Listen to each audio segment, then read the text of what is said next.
the past week has been a bit more, maybe more productive than many other weeks in terms of issues being discussed. So today I'm going to talk a bit about some of the government's initiatives first, and then I'll deal with what the opposition has been saying about various issues that are in the public domain. The primary discussion in the media and among Guyanese here and in the diaspora has been the issue of the cash grant that the president announced. And so today I want to clarify some of the issues that have been raised in the public domain about the cash grant. So first of all, who would be eligible? We made it clear that Guyanese over the age of 18 and older will be eligible. That those who are 18 years on the 1st of January of next year, 2025, they would qualify. So that's the cutoff date in terms of eligibility. Secondly, there is no residency requirement for the receipt of the cash grant. So that makes Guyanese living abroad who have an ID card or a passport also eligible for the cash grant. However, they have to collect the same in Guyana after going through a registration process. The grant will not be paid overseas. We have no intention of going to New York or Toronto to register people there.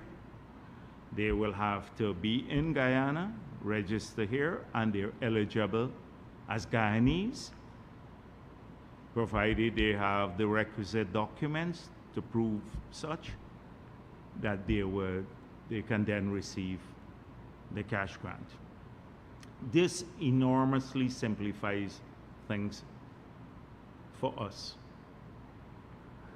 and it does not discriminate against our people based on residency. We are currently developing an app that, even as I speak today, it's being tested. The Ministry of Finance is leading the process, but there are several agencies involved, and the app would have some compulsory fields that people would have to fill up before the check is processed. So, name, address, phone number, passport, or ID number. They're building in a geolocator in the app so you could actually know where people are. And once the names or people's names are processed through that app and verified, then the checks will be cut. I don't know if I did last week, but let me indicate again that we're building a system that would allow us to process the checks seamlessly, and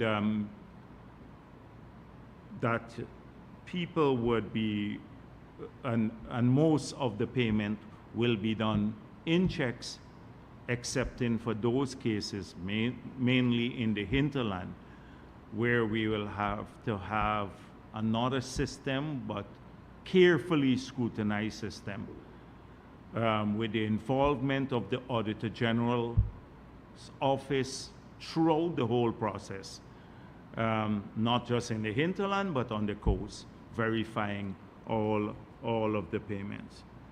This is how we expect this grant to be processed. Now, we've heard a number of criticisms and suggestions now.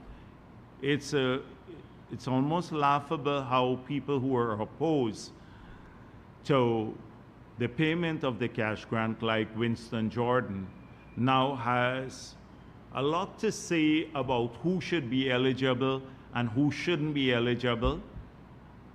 Patterson telling people in New Amsterdam in a very disparaging sort of way that they must not use the cash grant to buy wigs or to do their fingernails. No, I hope that I think the people, and it was a small group of people, should have said to him, you didn't say the same thing when you were using taxpayers' money to buy jewelry for yourself. You didn't tell us anything at that time. But he was lecturing people on how they would use the money. Now, Clive Thomas, who they said originated the idea, I don't know how you can claim for originating a concept which has been around forever, that you from time to time can transfer money to people through, if you have a surplus or a windfall gain. But he claims credit for it, now is saying this has to be wrong. It shouldn't have been done. There was no feasibility study. So we had to do a feasibility study to decide whether we should have done this. The same person who was saying it should be done universally to every family, etc., in the past. And so, and he further says that this is not to help people, this is a cash grant to every voter. Well, we see people differently. We see them as Guyanese too, not just as voters. And that is why the cash grant was made to them, to announce, and they will receive it. So this is the opposition that we will constantly have. First, they are opposed to something.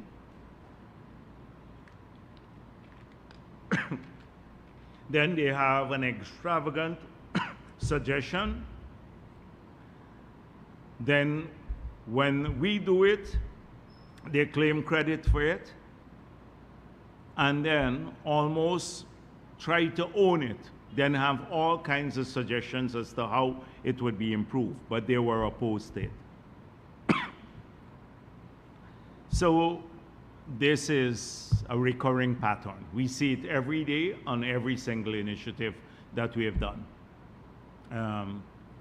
The road to Linden, the Linden-Soesdijk Highway, it was their idea. Again, the bridge, 4-lane bridge in Linden across the river there was their idea. Everything was their idea. So nobody pays any attention to them anymore with these outlandish ideas. So I hope that it's quite clear now what will happen with the cash grant. We have made it clear that we need about 5 months to roll out the entire initiative. We're not going to rush to do it and then end up with a lot of corruption or it going to people who are not eligible. We will take enough time to build a robust system that it could be done in a manner that is open, transparent, and every eligible Guyanese will receive it. And that's what we are working on. And the entire activity will take over a 5-month period to be completed. Where would the funds come from? They asked this too. Of course, it's the Treasury, and it will be appropriated. I don't know how you would ask such a stupid question, but they keep asking this. So I hope that I've answered all the questions on eligibility, the process through which people will get it, the time frame, the source of funds. All of these issues are being dealt with in a technical manner, not by the politicians any longer. The president announced the initiative. It's an initiative of the government, a PPP civic government, but now the implementation of the initiative will be done mainly by technical people under the supervision or under the scrutiny of the audit office. That is how the cash grant will be rolled out in the country. Secondly, the NIS, the $10 billion set aside to deal with those who've been contributing for many, many years to the NIS, but did not get the 750 contributions necessary for them to qualify for an NIS pension. And some of those people were not to be blamed, because many times their employers never deducted or deducted and never transmitted their deductions to the NIS on their behalf. And they were not aware of this until they retired and then sought to collect their pension and then were told, you don't have the contributions. So there are thousands of Guyanese, tens of thousands of Guyanese who made those contributions in the past. A lot of them are elderly people, and they never got a single benefit from the NIS. So the $10 billion will go to those people through a payment, a lump sum payment. Since they can't qualify for the pension, they will each get a lump sum payment so that hopefully it would offset their contributions that they have made over the many years to the country and to the NIS itself.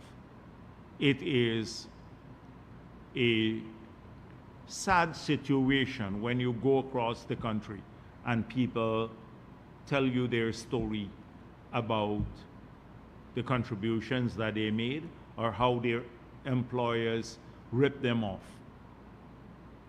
which led to them now not receiving a pension. So we're working out, we're doing some modeling now as to how this could be done in a fair way to address those people. And once that's completed, once we have done the simulations of the different scenarios, then that will be announced and those people will receive a lump sum payment, each of them.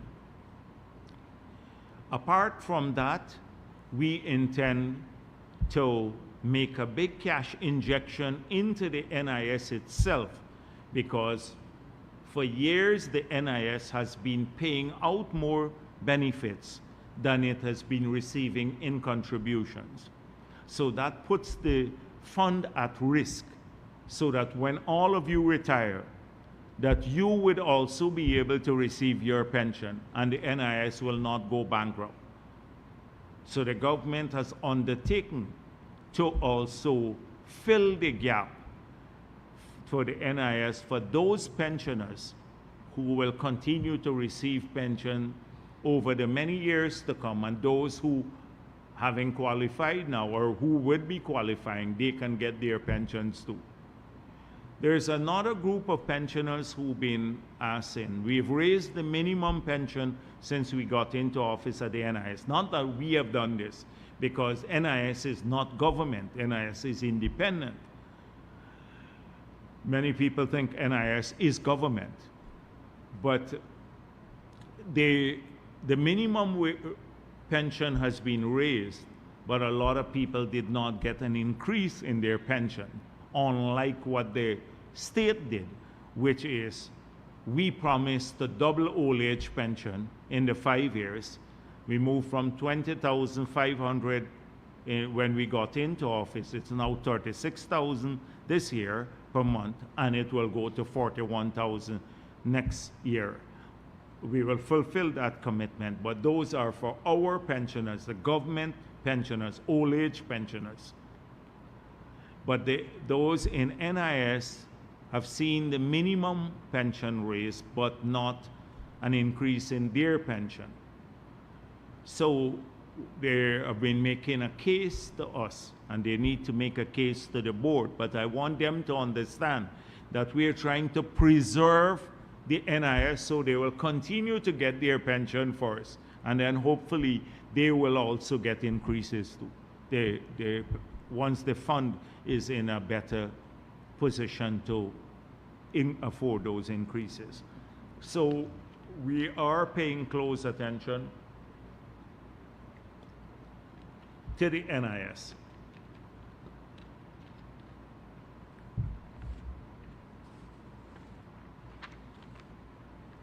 A number of people have asked me, because they saw the president again in his speech announce about the improvement in the zoo, and people had a lot to say about that, about my involvement there in the zoo project. They think I'm doing it for a specific purpose. And it's not a flattering one for some people that they have been suggesting who we should put in the zoo. That's not the objective. It's not. There is a bigger picture here behind this whole zoo and botanical garden restoration project.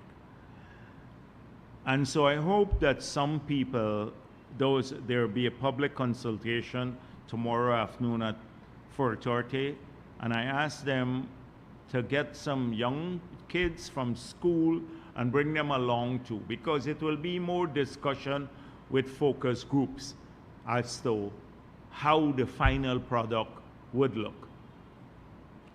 But this is not a standalone project. I want you to understand that the PPP does not act in this manner. There is an overarching picture here. And what is this picture?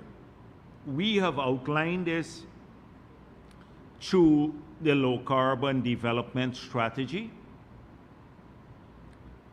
The key elements of the low carbon development strategy are forest conservation and the monetization of the ability of our trees to play a role in climate change, which we have done successfully, I think better than any country in the world at this stage, for those who have tropical forests.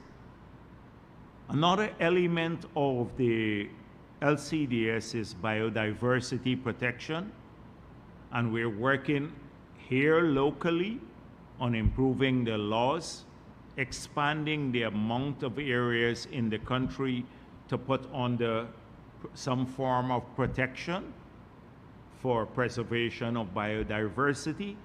And we're working to expand through the global alliance that the president mentioned, our role internationally in getting more financial resources globally to flow to biodiversity protection. The world is losing biodiversity at a rapid pace, and we don't want that to happen here in Guyana. The third element of the LCDS is integrated water management, and we have spoken about this. So how do we look at water for various purposes in the country, which is for potable purposes, for industrial purposes, for navigation, for irrigation, conservation of the watersheds, etc. These are all important for the future. So integrated water management is the third element of that strategy. The fourth element is the energy transition from more polluting fuels to those that are less polluting. And hence the movement from bunker C and diesel to gas, which cuts your emission by maybe 45%. And then solar and hydro being added to the energy mix to ensure that we have an energy transition to more renewable forms of energy. That's the fifth element, I think, of the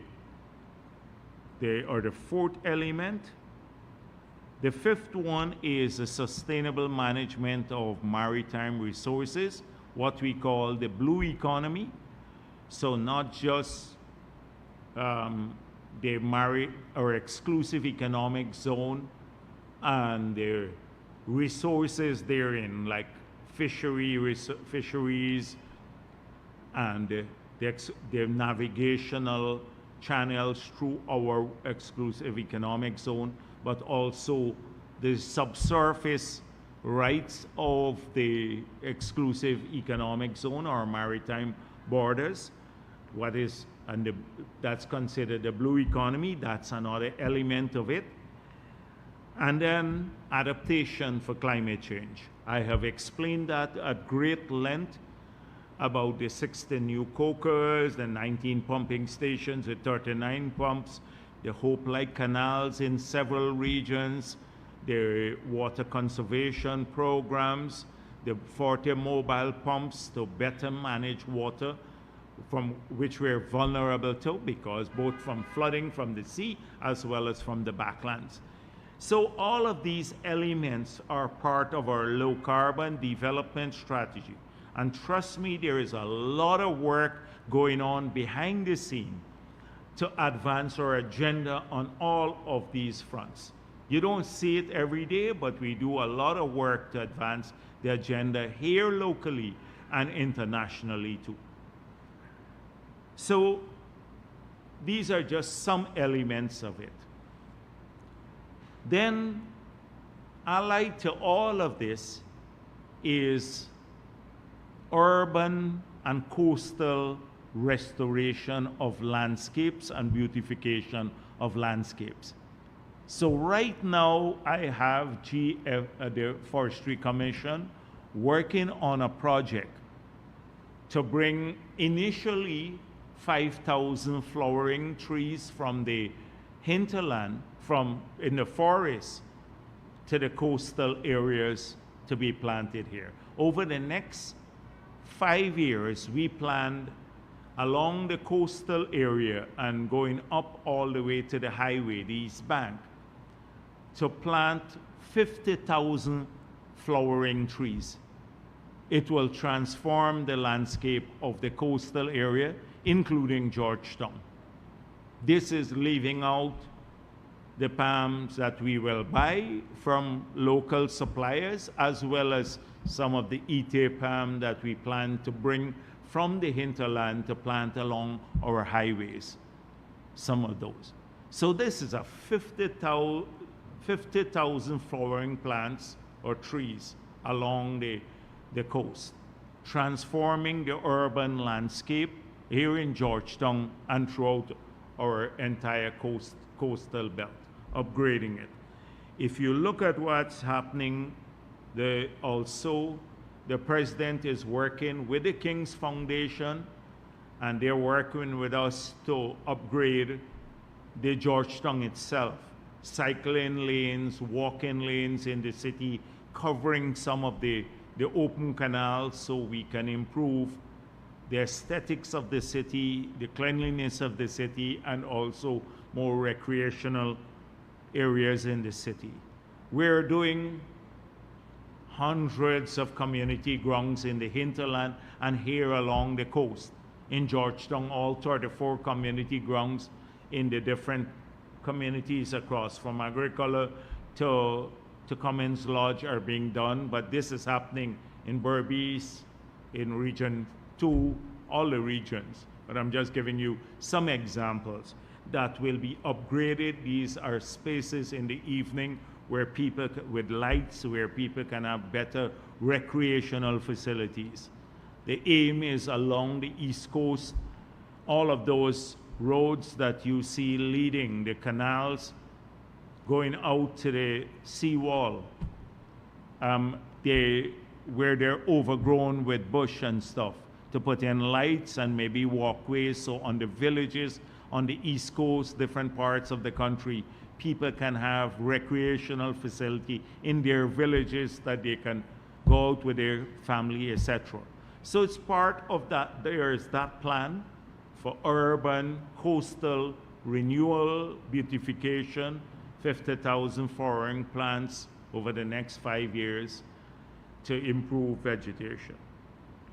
And then the zoo and the botanical garden. So that's part of the master plan too. And here we're thinking about upgrading for recreational purposes, for tourism, because it's massive, that I think here we can attract a lot of tourists, and also for our children to be able to be exposed to the different landscapes of the country, both of the physical landscape by their miniature replication there in the botanical garden, and also some of the flora and the fauna of the country, or animals there. Many coastal kids would never have that opportunity. In fact, many of us have never been in the hinterland to see this, the beauty of the country. So a teaching experience right there at the zoo that will familiarize the people of the country, but more so our children, to make them aware of the future, the challenges of the future, issues like climate change, and how we as a country, we're approaching all of these issues. And so that's what we're hoping to discuss tomorrow. But we want to retain the trees there, our birds nest there, the birding. So it's enhancing what we already have. So the consultations will take place tomorrow there. And this project is part of the bigger picture that I've been painting. It's all part of a single sustainable strategy.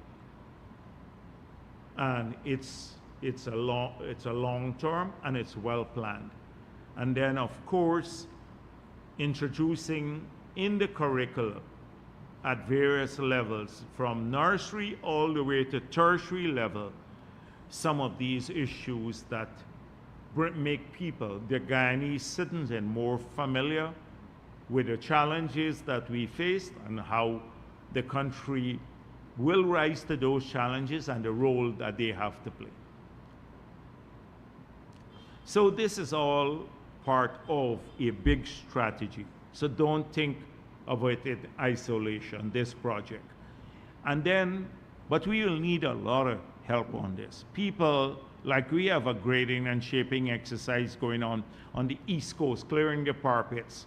And the moment they clear the parapet, someone comes and park a big excavator there. They're using it to park. Something has to be done about this. People run their entire business. I drove down the East Coast, the scrap metal dealers, they run it on the government's reserves. They park anywhere and everywhere. The EPA has to look at this. You have to talk to people first.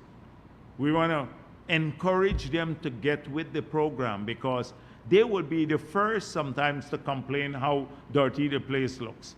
And then they contribute to this. And then it's a traffic hazard. I heard one person was killed on the road because he ran into a heavy-duty piece of equipment that was someone parked on the roadside. Now that person should be liable. They should be liable for all of this too. You can't obstruct the highways especially. And these are some of the things that if people want the country to change to, and then they have to also do what they would have done in any other country if they were running a business.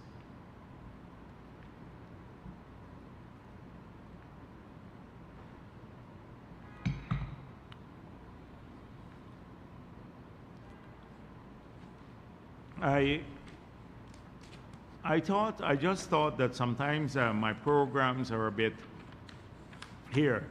It's a little focused too much on what the opposition says, and we don't get our message out enough, all that we've been doing, so that the people of this country would really understand the enormous work being done in every area. And so I explained a bit about, but in a very patchy way, about what we are doing, say, in the health sector to upgrade healthcare to a world-class level, and some other sectors. So I'm hoping that the ministers would do this in greater detail. And if you look at it, so I just asked on water and sanitation, how are we doing as a PPP government? And I just want to show you a few tables so you understand what's happening in every sector, but particularly in this sector today. So if you look at this table here, because this tells you a picture, this paints a picture of neglect, and also tells you, it also indicates hope for the future. So neglect, this set of graphs here, this bar chart. And it tells you a lot about the track record of APNU and what the PPP has done. And I'm just taking this sector, because if you look at GPL or the power sector, you will see a similar picture, and you will know how hard it has been since we assumed office. So this here is capital allocations to GWI.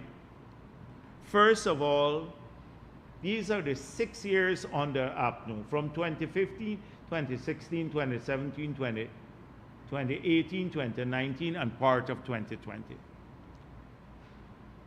The total investment in water in this country in that period was $10.8 billion in 6 years. 6 years. In 2024, it's $21 billion. So in 1 year, we are investing in GWI twice as much as APNU invested in GWI for the 6 years they've been in office. In a single year, in 2024, we're investing in GWI that much. That's the overall capital investment. See this chart here.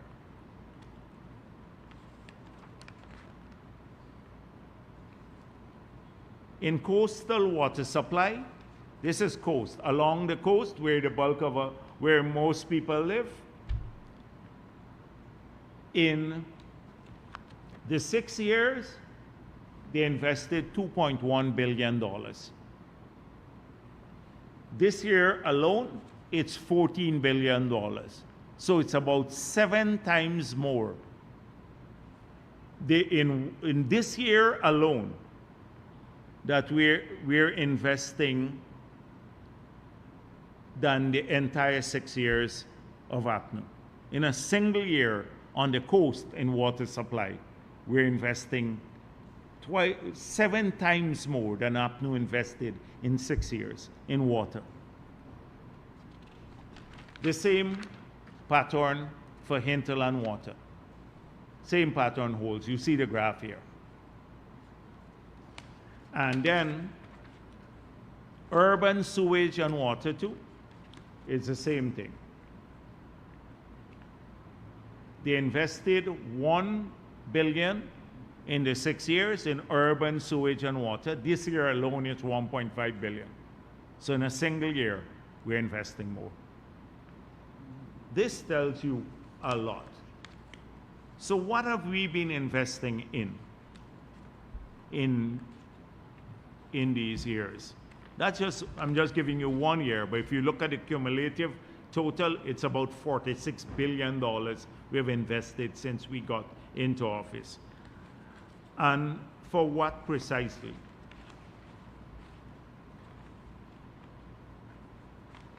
It is constructing 14 new water treatment plants.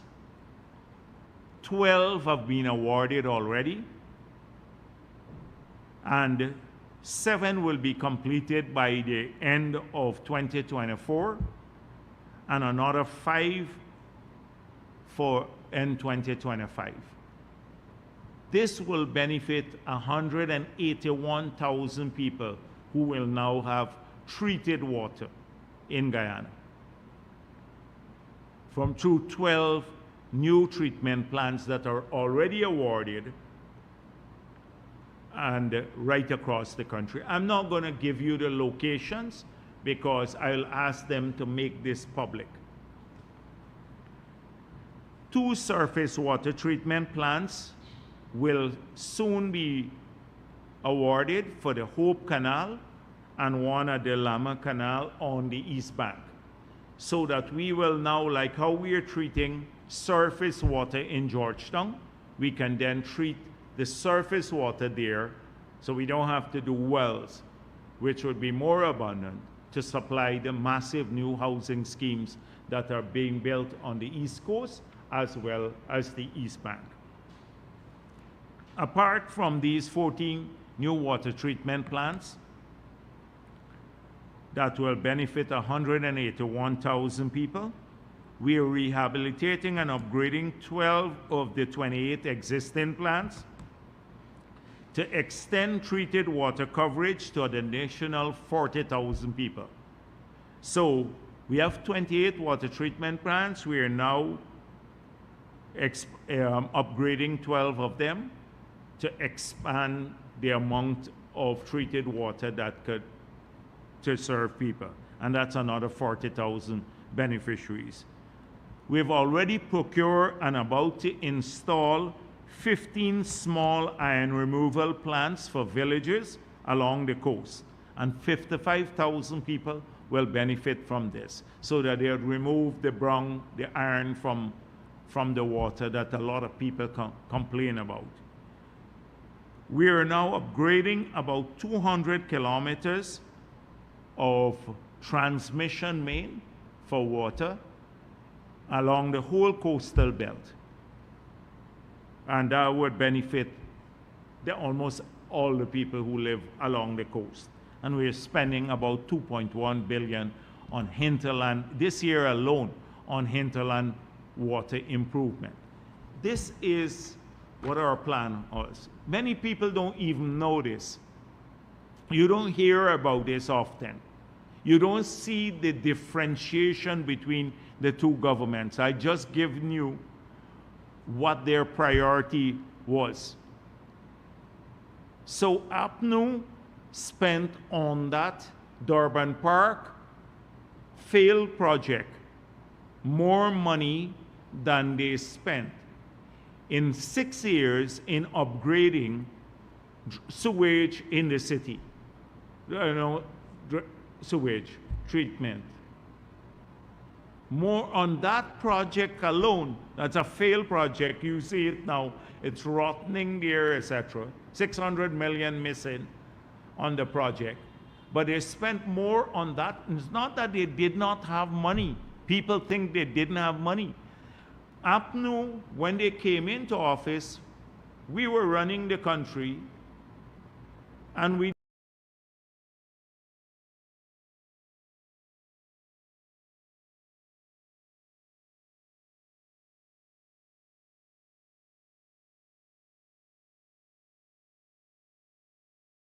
didn't increase the taxes. They increased all these taxes, and electricity and water and data and the 200 new taxes they put in place. We're in 2015 when they took office. So they had money. They like to say, oh, it's oil money. It's just that we have oil money. It's not so. Only 30% of the budget is funded from oil money now. But it was their priority. So they spent $1.6 billion to do that, and could only spend in the whole of Georgetown $1 billion in 6 years on sewage treatment for the city. And you can look at it for the other areas too. Priorities were different. So this just gives you a little idea of what we have found in every case. If you go to investment in electricity, you will see the same picture. So now you lament, oh, we don't have enough power to supply growing demand, but you kill the hydro, you didn't make any investment in 5 years. How do you expect us? We now have to patch together enough power to keep the country going until we work and bring in the big project that you're opposed to, but you don't have an alternative to it. You will find the same sort of picture in healthcare, in education. I told you that our health budget went up to about from 50 or 40 something billion dollars to 129 billion now this year, from 2020 to now. Our education budget went up from 53 billion to 135 billion dollars. In every single area, we start building schools. Listen to the president's speech, you will hear how many schools are being built and how many schools we have rehabilitated, etc. In every single sector, you will see a stark difference between APNU period, the 6 years, and a single year under the, always talking about in a single year under the PPP government. You'd see the difference. It replicates itself all day long, even on the green economy. What did they do on a green economy? They didn't earn anything. Going to Bartica, planting some trees, flying into Mabaruma to plant 5 trees, painting buildings green, nothing. Nothing on the green agenda, nothing on power, nothing on anything on water, no water treatment plants. That is the difference. So people, and now their big thing is they have a plan for everything. On housing, and I'm going to let GWI release all these figures so you will be able to point out exactly where the water treatment plants are going, where the small plants to remove the iron are going, the number of beneficiaries, all of these things. You'll be able to get the details of this later. The same thing, let me talk a bit about housing, because it's the same picture with housing. Exactly the same picture with housing. From practically zero in housing that they did before the no confidence motion. Then they spent a couple $100 million and maybe $1 billion after the no confidence motion, hurriedly gave out a couple of allocations. People didn't even see the infrastructure going in. That's all they did, nothing practically. This year, So far, we have allocated, or we have spent or allocated up to in 2024, $230 billion for housing development. $230 billion. This year's budget, guess how much of all of the oil money we got in the first year? It wasn't even half of this sum. And it's only 3 years we get bringing oil money into the budget. This year we got 300 billion, and this is the highest year, 300 billion. But the combined oil money in the budget for the last 3 years is less than 700 million, just above 600 million. 1/3 of it is only going to housing development. 1/3. As I pointed out, this costs us about $5 million to develop a plot of land, to grade down those fields and that were cane lands and other lands, and to put in, fill them up, excavate, fill them up, build roads out of canals, and all of that takes a lot of money, put in electricity and water. It's a lot of work. And if you fly, I flew over, going to Berbice with a helicopter.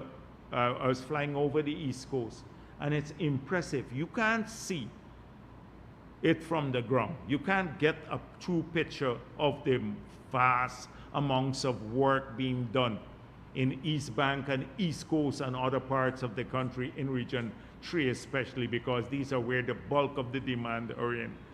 You can't get a picture.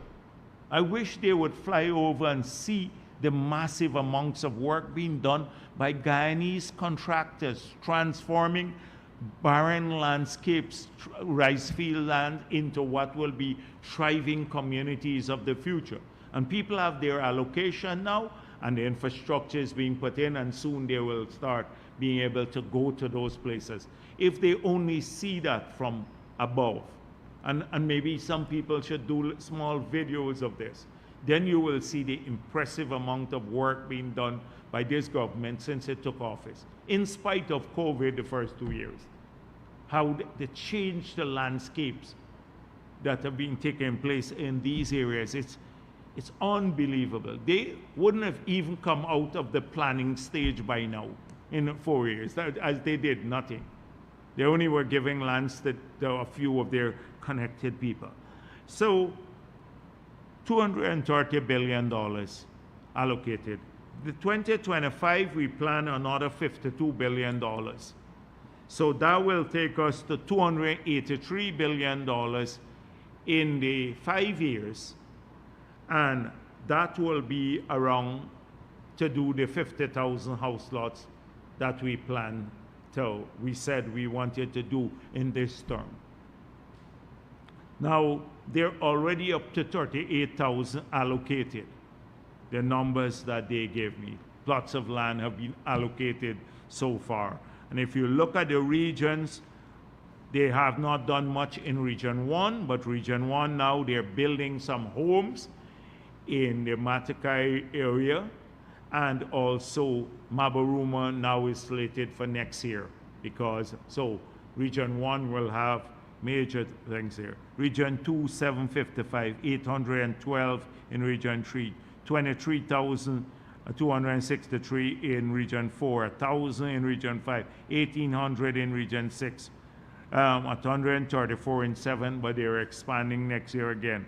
Region 8, now they're doing a whole scheme in Madia for 300, and then in the mountains, they're already building some homes for people through another program. Region 9, 675, Region 10, 510, and we're doing now another 1,000, nearly 1,000 house lots in the new areas that we had to buy land from a private individual to start the new housing program that the president promised. So right across the country, this takes us to the 30-something thousand that have been allocated. Thousands of small houses have been built through various programs already, and we have hundreds more under construction now, and that will be an ongoing feature through the core home. They told me they've already awarded 1,343 persons have gotten vouchers for steel and cement for their small home. That's over $300 million have been given to small people to assist them with steel and cement for small homes to offset some increase in steel prices and sand prices and those things to help people at the bottom. So it is a success story. Can't be replicated by APNU in their wildest imagination. Wildest imagination. They're promising now to do rent subsidy if they were to get back in office, rent subsidy. We made it clear that every Guyanese, we want to see every Guyanese own their own home, and we'd work towards this. Through state support, as you see already, the state is spending $5 million per house lot to develop it, and people are paying substantially less for that because it's a transfer of wealth. That story needs to be told. And people need to, all of these naysayers and gripers all the time in the papers, etc., they need to go and see the scale, not just in the water sector, the scale of what we're doing, but housing, everything. And in the electricity sector, the scale of what we're doing at Wales there to change it. We're tackling large-scale tasks to transform the country. Look at the highways, the scale of what we're doing. Over time, I will give you little bits of information more, because I'm hoping that people would read up about these things and don't get sucked into the negative vibes. I see their numbers, we hold a press conference and 5 persons watching and stuff like that. So it gives me great hope in this country that we don't have a lot of lunatics, because people, that we don't have. Some other countries have outnumbered us significantly with the numbers of lunatics. We, in this country, we have very few of them because they just don't watch the nonsense there anymore. Their track record. Let me come on to the more political stuff now, since I'm dealing with some government stuff there. So the track record of mismanagement is unbelievable. Of recent, they talk about, oh, we love the rice industry. They love everyone now. But then, say, one day they love the rice industry, the next day they said, oh, look, the government gave them $1 billion in fertilizer subsidy, right? Free fertilizer. And it's a racist thing. They don't They don't compare what we do subsidy in another area. As I said before, $6 billion in subsidy for electricity in Region 10 alone. They don't say that. So one day they love the rice farmers. They hated them when they were in 5 office. But it's this schizophrenia in the opposition. They can't. Their track record don't sustain consistent positions. So,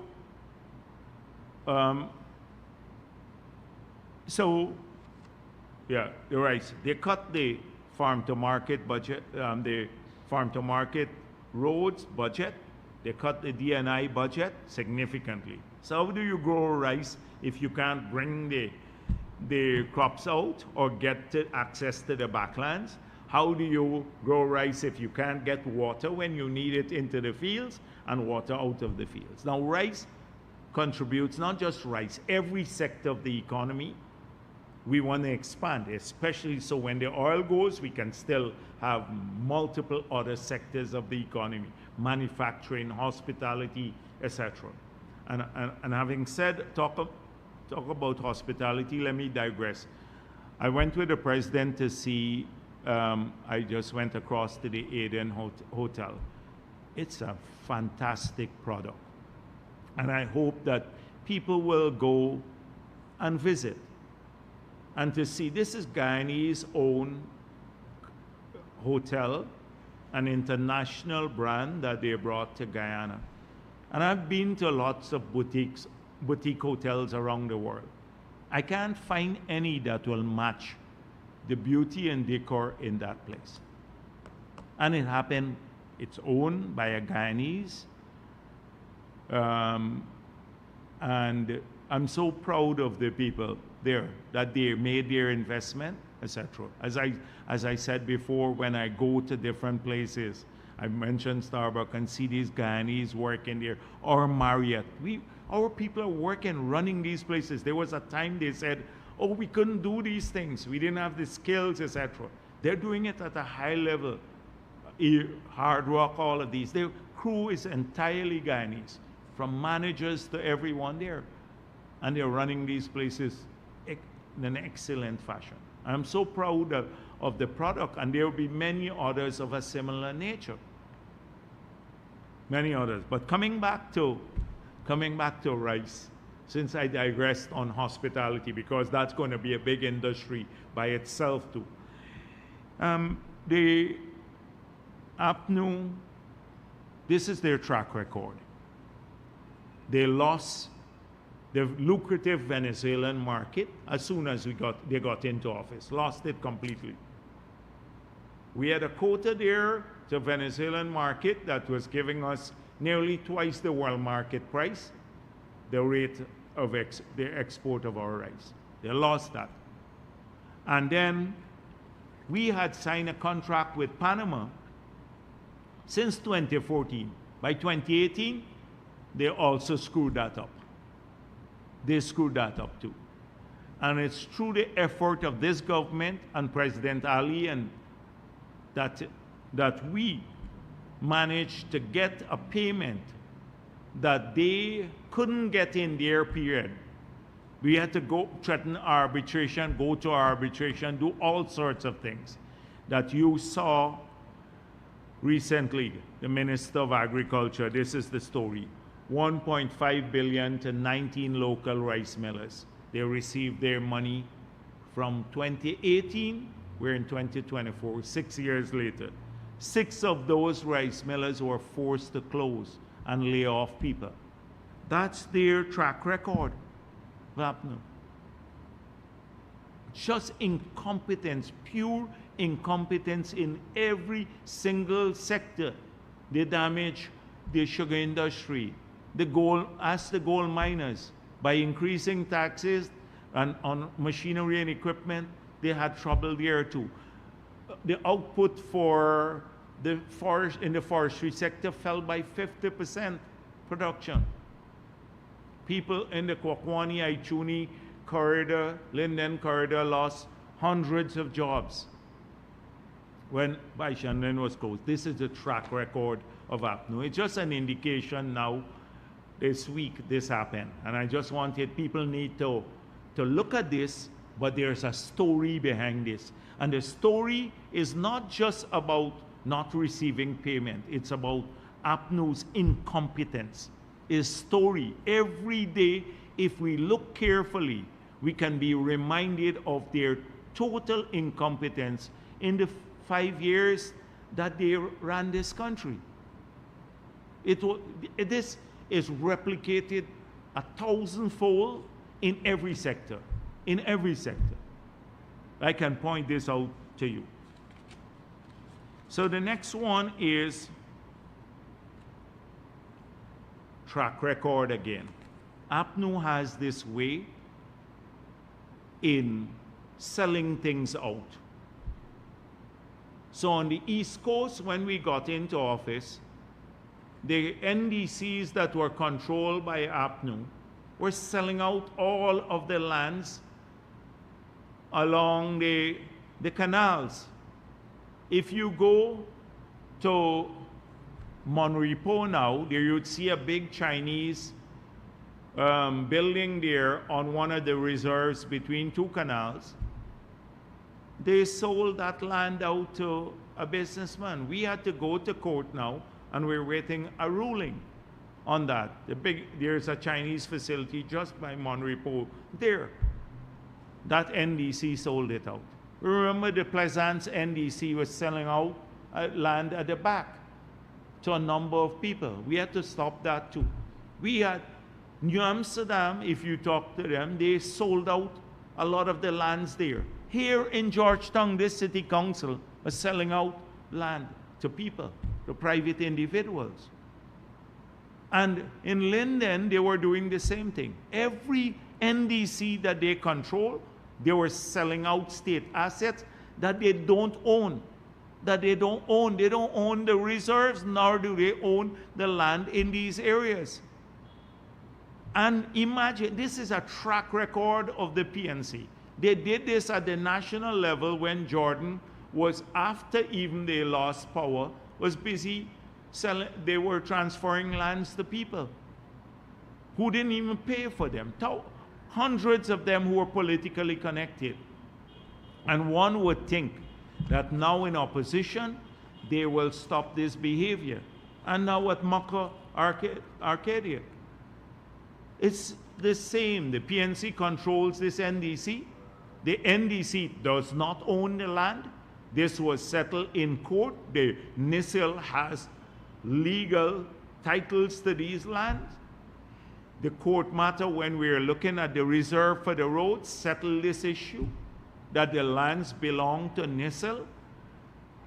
They have no authority over this land, yet they're moving to sell the land, and not just to sell the land, but to demolish the squatters' home who are there, people from Maka. They're bulldozing them, breaking up their houses, and guess what? For commercial, they want to sell it for commercial purposes to a few people. Now, when we had to remove a couple of squatters who were in the pathway of the road, on the reserve and in the pathway, it was a big issue of discrimination. Globally, they raise it everywhere. They raised this. This was a discrimination by the PPP government that we had to remove. Although we said the people we were removing, we made them an offer, a house lot elsewhere, and we were helping them to move. Some got some money, and most of them took it. A few of them who were politically connected didn't want to come off.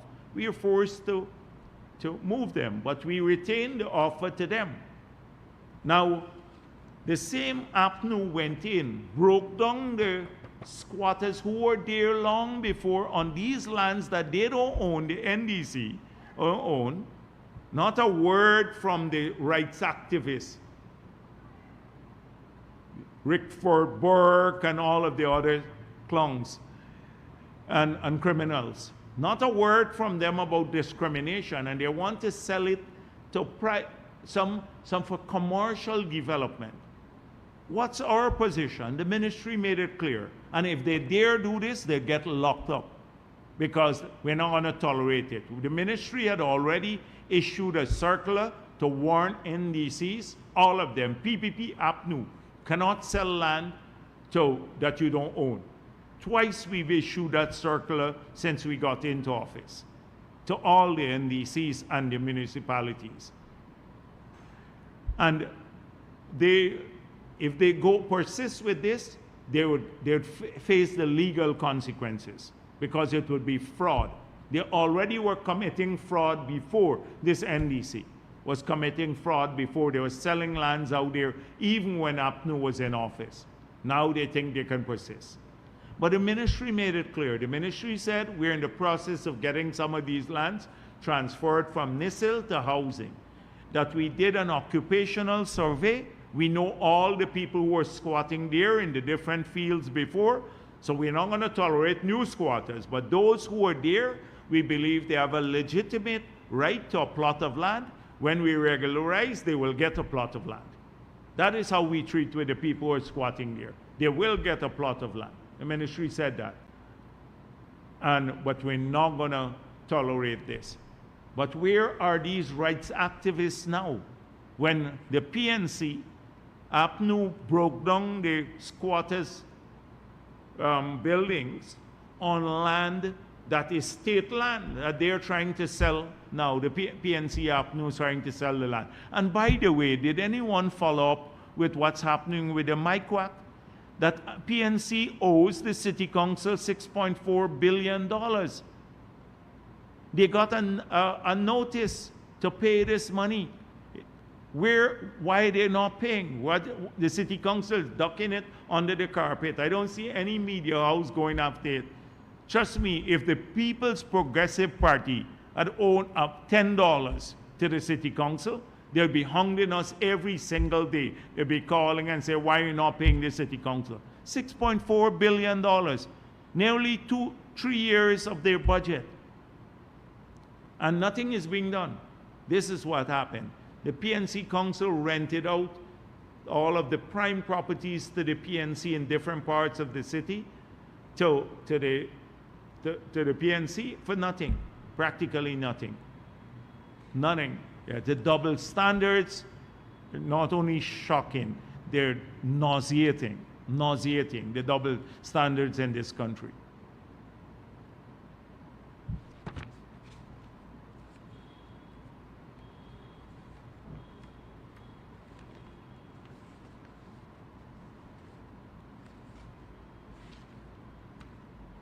So I scanned the transcript that they sent me from the press conferences of the AFC and APNU. But trust me, you're not missing much. It's the same old stuff again. It's a bizarre thing to say the same thing over and over again. That makes no sense. So they've gone back to, they have a plan for everything. We established here that they had no plan for anything. We established that again. So first of all, APNU now got a plan for everything. And the AFC repeated Nigel Lewis. He calls on everybody to create a long-term plan.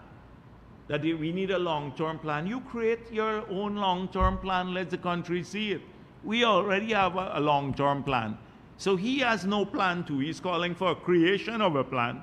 And these are parties that have been in government, that argued in 2015 they knew how to fix everything. Remember, they had a plan for the police force too, to bring in the horses and dogs to fight crime. So they had a plan for everything under the sun.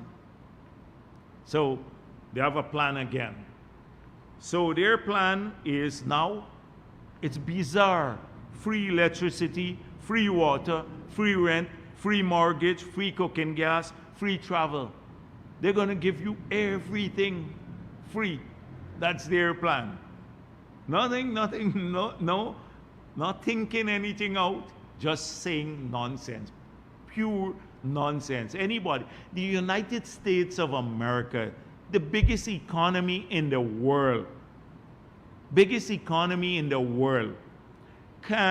don't do this. They got everything free.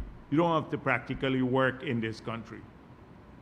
So that is it. Is the stupidest, most bizarre thing I've ever seen. I'm worried about their mental stability to even suggest something like this. It is, I've never seen anything like this. And they do it with a straight face. Look, the people who had the disaster in North Carolina with a massive hurricane that devastated the area. The U.S. federal government offered them $750, I think, U.S. dollars. That's what they offered to the people there. And these will pay everything. You don't have to pay for anything in the sun. They'll pay for everything. So that's their plan. Then Norton says he was trying to be profound on imported inflation and local inflation. Well, I don't think he sounds very convincing, but the man said there is no imported inflation in celery, pak choy, plantain, and pointer broom. So I'm thinking, what is this? And then he said, you have to have a supply response. Well, that's good, a supply response.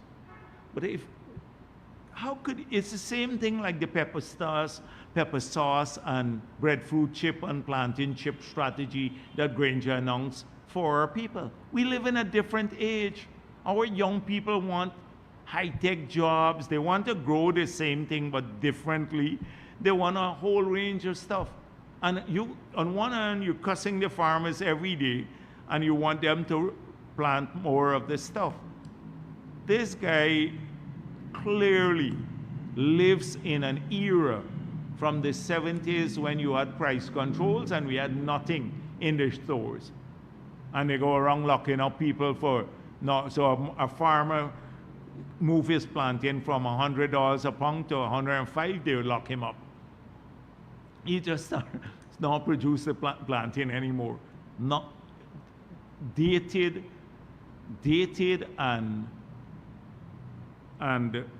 shallow.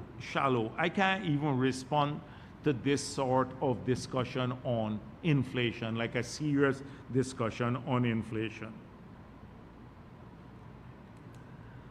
So I'm not going to waste my time too much on these issues of their press conferences. Nothing much comes out of it. It's a repetition of all the old things. They have a plan, they know what to do, they were clean, etc.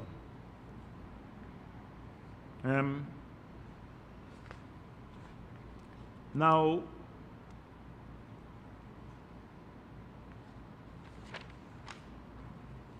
let me deal with a few other things here.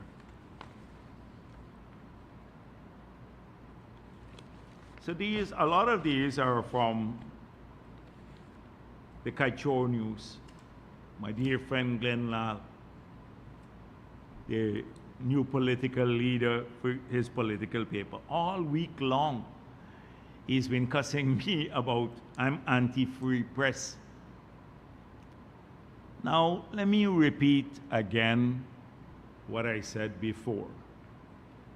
This gentleman, he announced that he is going to run for the presidency. And this is a free country, and it is his right as a citizen of the country to do so.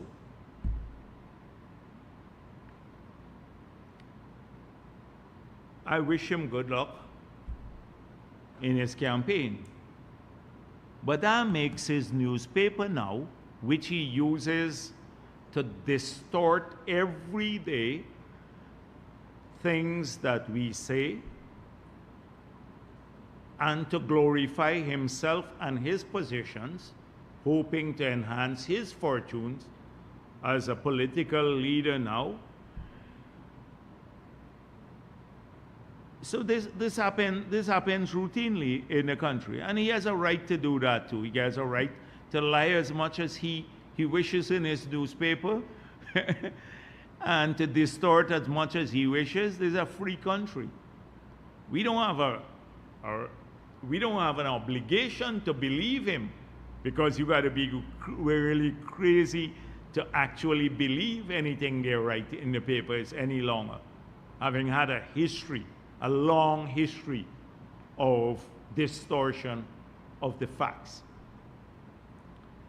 So I said that as leader of the political party, General Secretary of the People's Progressive Party, and we have a party newspaper too, called the Mirror, and Norton, as leader of the PNC, they have a newspaper too, called the New Nation, that we are entitled in this country to equal treatment by the state. So I expect that the state will give us the same amount of ads that they will give to his newspapers, and they will give the New Nation the same amount. And I urge Norton to apply for the ads too. The same amount, so we all get the same amount of ads. Now suddenly I become an anti-free press. I'm a Democrat. I'm advocating for fair and equal treatment under the Constitution and the laws of this country. Equal, and the state will discriminate against my party if it doesn't heed our call. And Norton may be modest and he doesn't want to call for it, but I'm calling for this equal treatment. So I don't see how that's anti-free press. And I said also that all of those private companies that had said in the past that they don't want to advertise in a newspaper of a political party because lest they be tainted, that we now need to revisit. I'd have to have a marketing manager from the Mirror call those companies and say, how are you investing or advertising in the political arm of a political party, a political publication? So what's unfair about that? What's unfair about that? All week he's been cussing me. Well, cussing me is not a new thing, by the way, in Kaichur News, but that's just I had some enhanced cussing this week because of that. I am a Democrat. I'm advocating for fairness under the Constitution of this country. Glenn Lal wants the government to violate the Constitution and treat him preferentially. That must not happen. The government must not treat him preferentially. So the next one is a long list of it. I think this is targeting my press conference basically. So they have a way, a roundabout way of getting to this weekly press conference. They hate it with a passion in the Kaichur News. So for Ali's presidency to survive, Jagdeo must go. That's one of the headlines this week.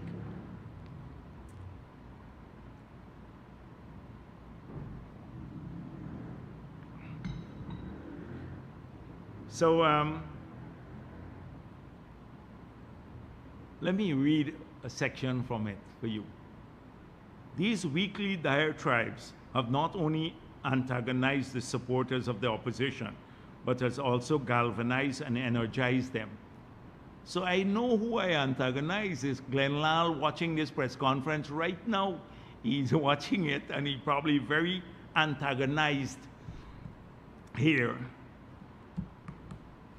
The 2020 elections were marred by allegations of electoral manipulation from the opposition. Not allegations, they're proven fact. Yet the PPPC emerged victorious with a clear but thin mandate to govern. The victory, however, is now jeopardized largely due to Jagdeo's reckless political approach. The PPPC was expected to dominate in 2025, buoyed by the memories of the opposition 2020 shenanigans. Instead, the advantage has been squandered. Jagdeo's outbursts have gifted the opposition a lifeline, one that was readily seized as seen in the unexpected results. Listen to this, unexpected results of the recent local government elections. Despite running a lackluster and frugal campaign, the opposition managed to sweep the Linden municipality and retain control of Georgetown and New Amsterdam. These results were less about the strength of the opposition and more a reflection of the backlash against Jagdeo's divisive weekly tantrums. So the weekly tantrums they're worried about this press conference here. Now, they're making a point here about the opposition momentum. And my press conference has energized the opposition. So they swept the Linden municipality and retained Georgetown and New Amsterdam. The last time I checked, we won 67 of the 80 local government bodies that were contested at the elections. The last time I checked, Letem, that was under their control, they didn't even contest there. We won Letem. They controlled Bartica, we won Bartica. They controlled Madhya, we won Madhya. We increased our votes in Kwakwani. We increased our votes in Mukka. In Linden, the same Linden, we increased our votes by 2,500 persons. In New Amsterdam, we moved from 2 seats to 14 seats, to 12 seats by APNU, had 12, and we had 2, to 6 and 8. So if we had gotten one more, we would have tied New Amsterdam. In Georgetown, we moved from 7 seats to 11 seats. And these are APNU strongholds. So the man said, somebody who wrote this saying, APNU is energized. They managed to retain control of Georgetown and New Amsterdam. What kind of stupidity is this? These are their strongholds. I'm telling you, this needs psychiatric attention. If this is your stronghold, and you're now happy that you have retained control of your own stronghold, then something has to, and you see that as momentum, then something has to be wrong with you. So something got to be wrong with the Kaichor News, who wrote this, the Peeping Tom, and with the PNC, who believes this, that they had momentum. Never mind PPP won 2,500 votes more in Linden. That's more than Anno got at the whole last elections, and that's just in Linden. Never mind, we nearly tied in New Amsterdam. Never mind, we won 4 seats more in Georgetown. Oh, we have momentum, winning our sail. We're soaring high to the 2025 elections. And all of this because of Jagdeo's weekly tantrums. I caused them to have got momentum in their sail. It's just stupidity. But I suspect they hate this weekly tantrum that I throw here. The weekly tantrum. So he wants me to end the weekly tantrum so he could continue to lie about the PPP as they did in the past. Their argument was corruption or everything. Mismanagement, corruption, etc. And every week we set the record straight. That's why they hated this. The next thing is, I see the Starbuck News story about Bamia. And I saw the St. John people responded to the Bamia school. I may have said last week this school is completed or nearing completion. But let me state some facts about this school. We don't get credit for the fact that the PPP government is building a school, a modern school at Bamia in Region 10. That it is this government that's interested in ensuring our kids there have a modern school. They should have applauded the government for that. We don't get credit for the fact that we went out and the people who won this was a young entrepreneuring black company that struggled. Yes, they struggled through cost escalation, COVID, all of that. But they're going to complete this school within the budgeted sum. No escalation. Took a bit longer, but how many other people don't take much longer on government projects? But they targeted this company because they're black and they're perceived to be close to the PPP. Not even factually demonstrated, but just perceived to be closed. The PNC APNU went after them. These are the same people who say we don't give young black men an opportunity, or young black companies. These are the people who would run them down most. The same ones who argue that PPP is racist and don't give people an opportunity will try to destroy these companies. They wouldn't even do it for an Indian company or a company owned by a mixed person. But they would run down these companies all the time. For them, they should get nothing. So they went and found a couple of little electrical things to be completed in the school. They went all the way to Bamia. But they can't go to, but the school is built, substantially completed. But they can't go to Durban Park, just a stone throw away from Starbuck News, and see this, the grotesque monstrosity or corrupt project that was done by APNU for 1.6 billion, 600 million missing. They can't write a proper story about that, but will go to Linden. Never say this PPP government wanted a modern school in Linden like we're building for all of our children. And young black men now are getting work too, as with everyone else. They're racist. First it was the Indo-Guyanese. Indo-Guyanese could do no right under APNU, subjected to all sorts of discrimination. Then it was the Amerindians too, excluded them. Then it's mixed people they excluded. Then the Portuguese and the others have no space. And Afro-Guyanese who are progressive have no space with these people. No, if they want to improve their lives, they have no space. They're vilified constantly. They hate everyone. Everyone they hate, except a small cabal.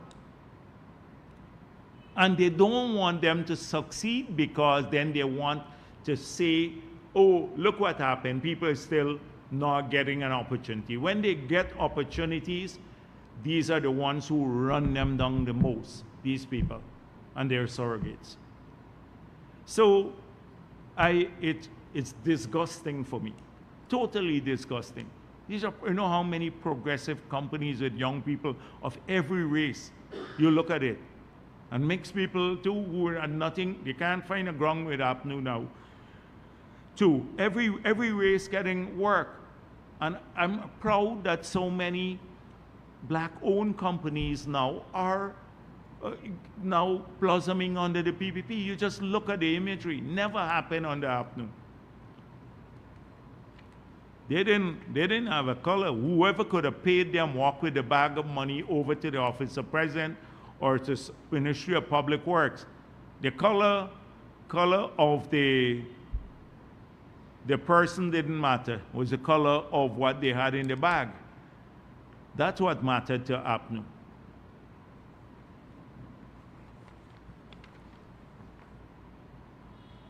The PPP again. The optics can be blinding. PPP, they have a big issue with the PPP, the Kaichor News again, Peeping Tom starring Peeping Tom. So recently the PPP held a youth conference at Tain in Region 6. It managed to gather a few hundred young people, though they branded it as 3,000. In a sea of red t-shirts, the event was trumpeted as a sign of the PPP's strong youth presence. So the crux of the matter, I don't want to read too much. The truth is that the youth arm of the PPP has long been a shadow of its formal self. Under Jagdeo's presidency, the youth arm, the once vibrant and revolutionary driving force, basically slipped to terminal decline. So I just called Ramatar, I said, you remember this? He said, a long time, the youth movement didn't have the vibrancy that we're trying to recreate. I became General Secretary of the party a few years ago, just a few years ago. And I promised the Congress of the party that I'd rebuild the youth movement that had lost its vibrancy maybe for the last 30 years. And today, it has grown into an overwhelming force. I've seen young people come to us with the energy that I've never seen in my political life. Maybe even in the days when we were fighting the APNU dictatorship, I don't think we had that energy, zeal. And they are of every race, people who are, and gender too, and religion, every race, gender, and religion. And they're coming to us because our party has been successful in ensuring that we fight off now every single day the historical branding of our party that APNU had used to its advantage as being a party for one race of persons. And we fought it off, and people have seen that. They see it through our programs for young people, through the opportunities that the party gives to young people at the highest levels, through our support for young people's initiatives. They see that they have a future with this organization, and they're coming in droves to the PPP, even unsolicited. President told me he visited certain schools, and they keep asking him, can we join the PYO? Can we join the PYO? These are people in an urban setting in Georgetown. And it's going to, Sunday, we will have another activity in Region 3. And it will probably be even bigger than the one in Region 6, from all indications.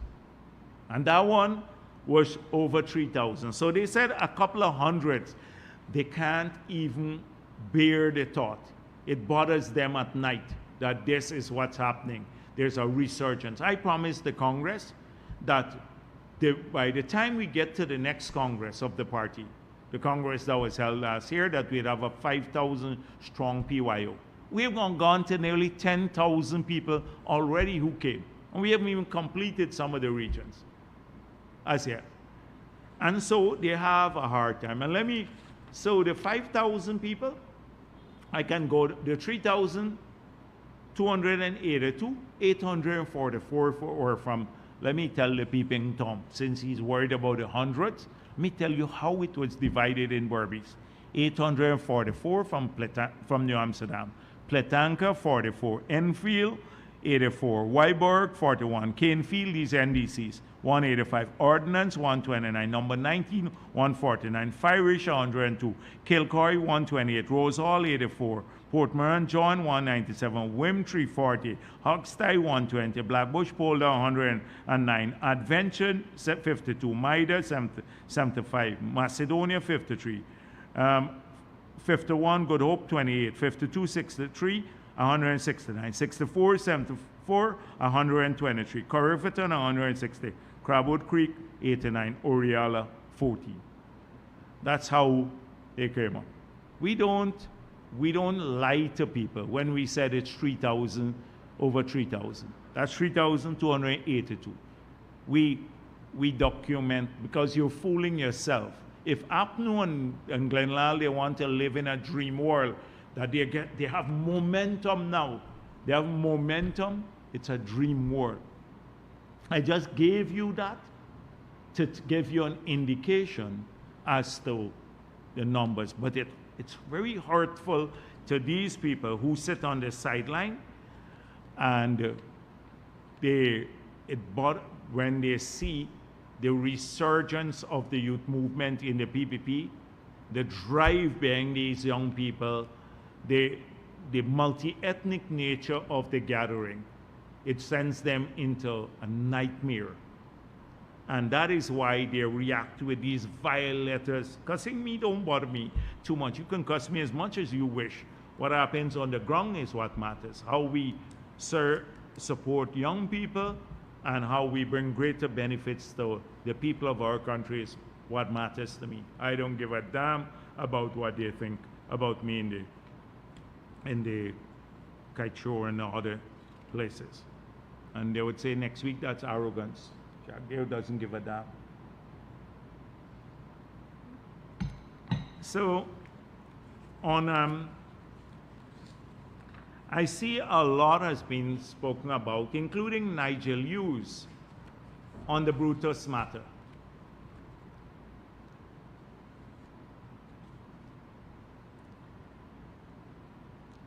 So this is what he had to say, Nigel Hughes. I don't think it's appropriate for a member of the executive, especially as high-ranking as the vice president, to make comments on an ongoing matter that clearly involves another high-ranking member of the Guyana Police Force. So here is Nigel Hughes saying, I must not comment on the Brutus matter.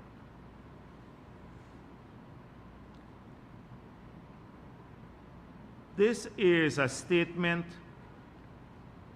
by Camarade Ramjatan. It came on August 24, 2024. The people of this country would like to know if indeed over 52 million was in the personal account of a certain senior officer. The people would like to know if it's over 600 million was in his close relatives' account. How did they manage to come by these large sums? A number of the other questions have to be answered too, which will flow from answers given to these questions. It seems a massive cover-up is being undertaken. And then he said, Minister Ben must convene the Parliamentary Oversight Committee on Public Security and summon the Commissioner of Police and the alleged officer involved in this fraudulent scheme to be questioned by parliamentarians on the committee. So he doesn't even want an investigation. He wants Parliament and the parliamentarians to question Brutus and the Commissioner of Police on these allegations. He doesn't want an impartial investigation. He wants the politicians to get involved. And the other one, Nigel Hughes himself, when this matter broke earlier the year, when we were dealing with it, during a press conference today, Hughes said, recent allegations against Assistant Commissioner Brutus warrants a full investigation. He commented on the matter. This is a politician commenting on it.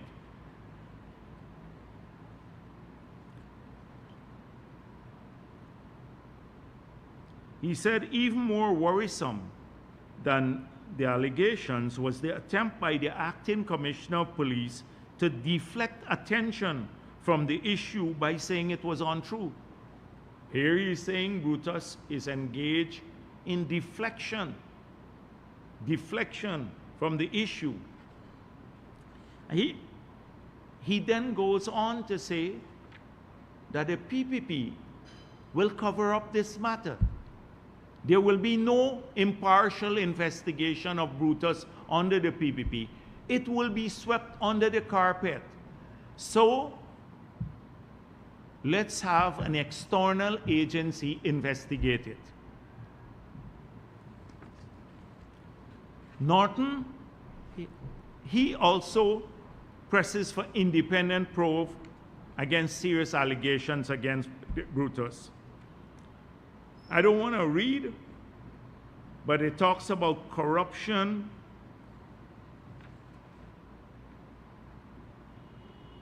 in which normal country a policeman's salary is not $1 million a month. We'll tell you about the assets he has. So he even went into details about what Brutus has and doesn't have.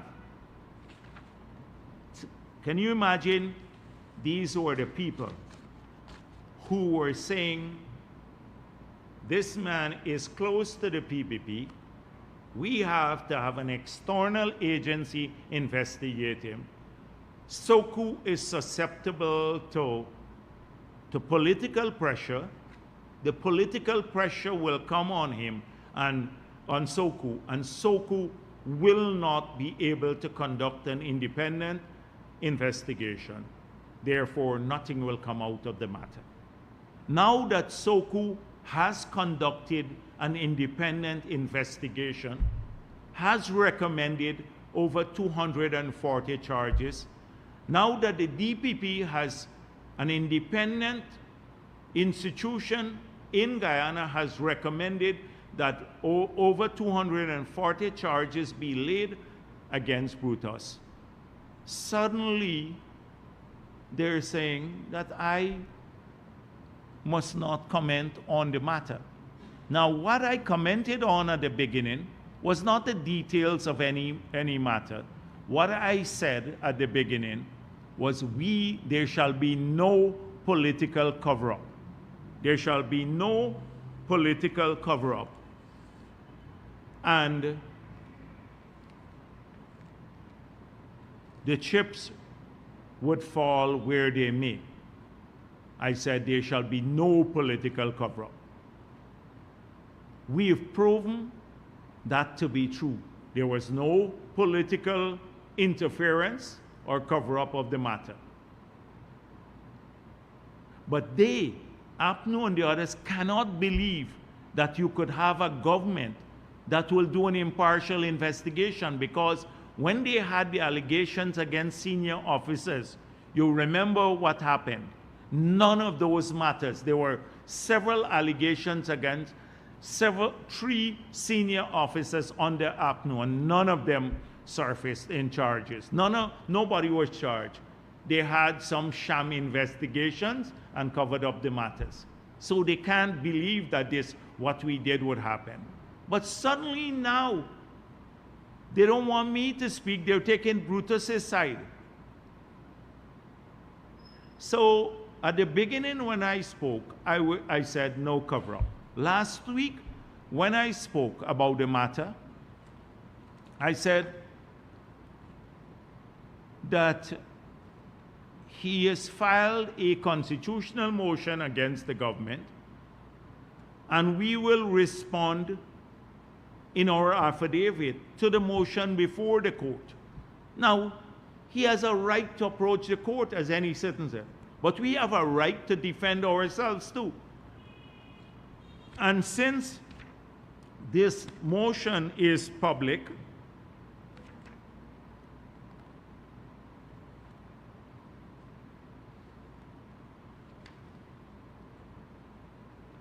he said,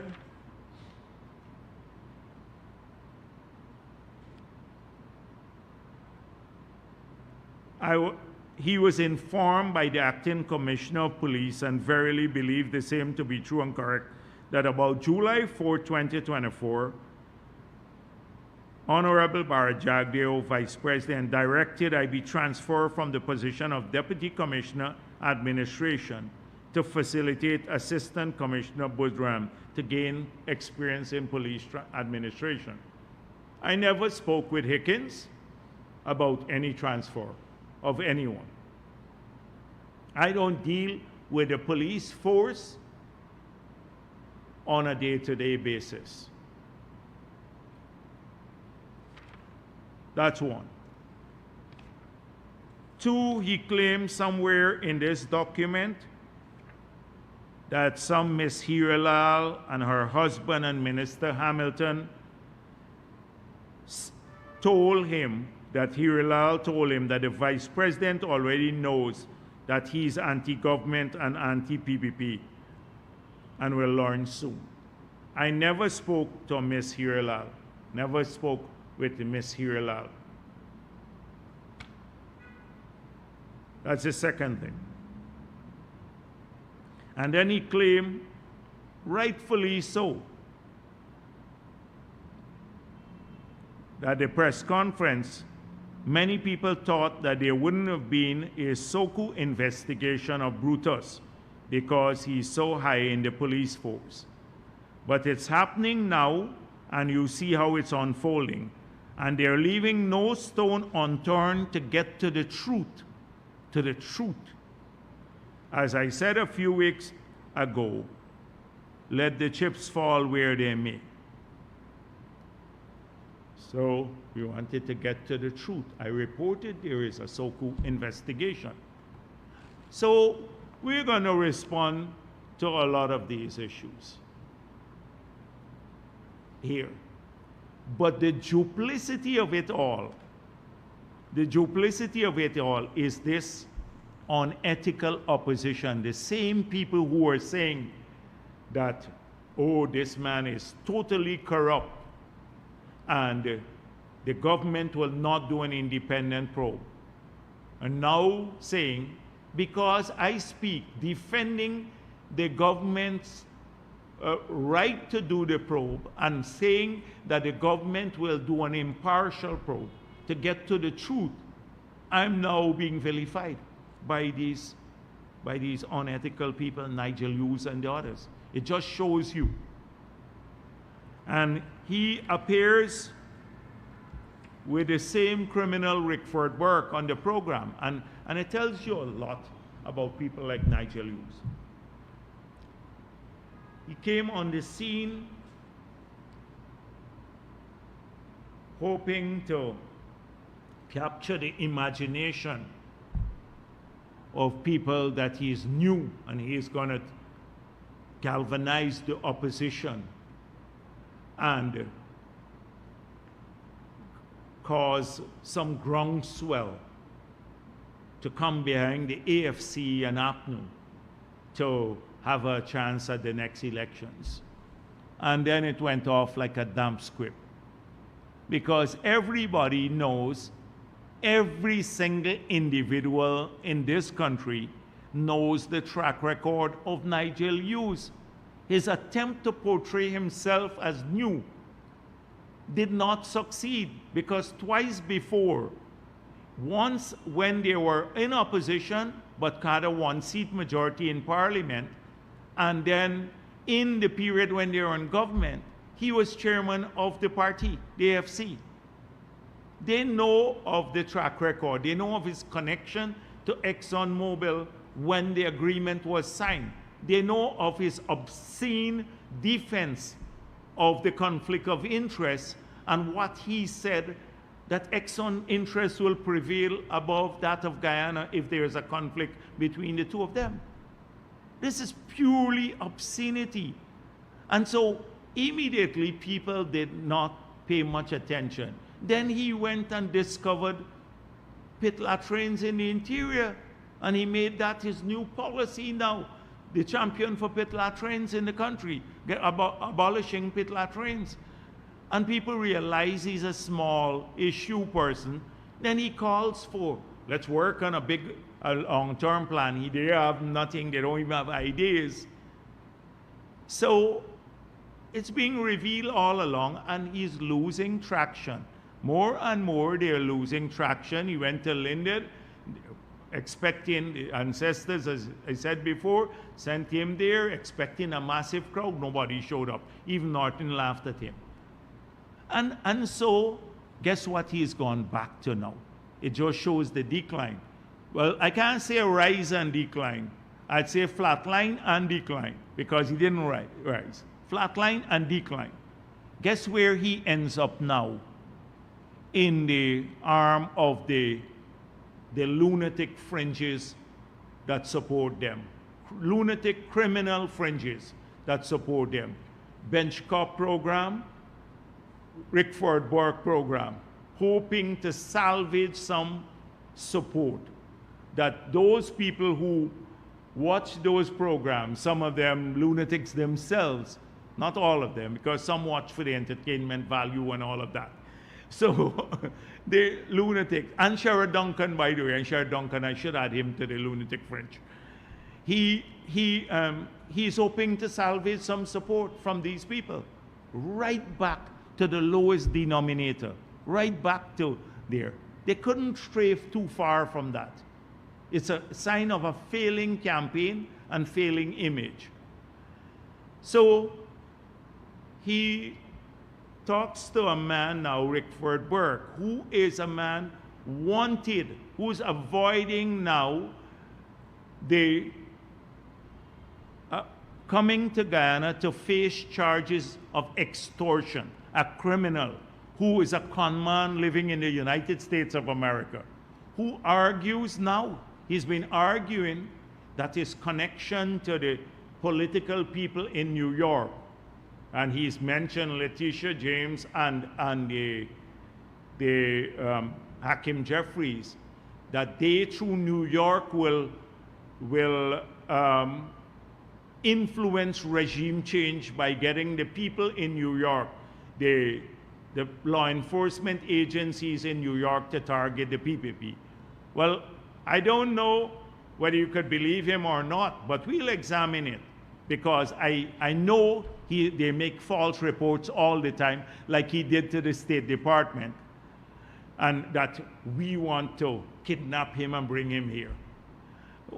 They, lying to the people all the time. So no doubt he has filed a lot of false reports, but what he is doing now is dangerous, claiming that the Attorney General in New York and Hakeem Jeffries, they want to influence regime change in Guyana. That's dangerous.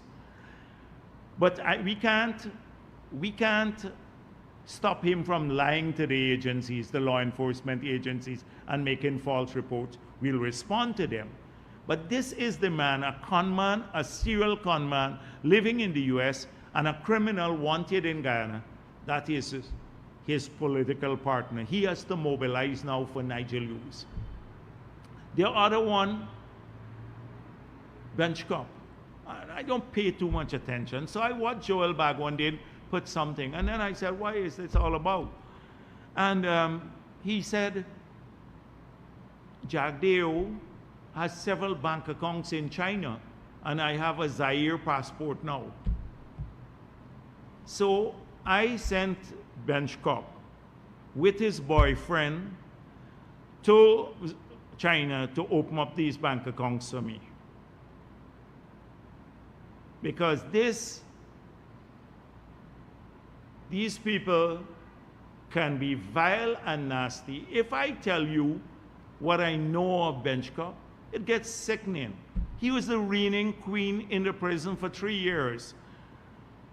And the thing is that people, the prison officers, people were carrying food, they were trying to smuggle in a wig and lipstick for him there. I know that because I was president, they gave me reports. So when, and he was crying like a baby all the time. One time, and I know how many people came, and then I pardoned him. I pardoned this guy. Crying like a baby all the time in prison. So this bench cop, to fabricate all of this about, I got a Zaire passport now. They can make up things. I got a passport from Zaire. I got bank accounts in China. APNU investigated me through Soko and Sarah. They were going to lock me up in 2015.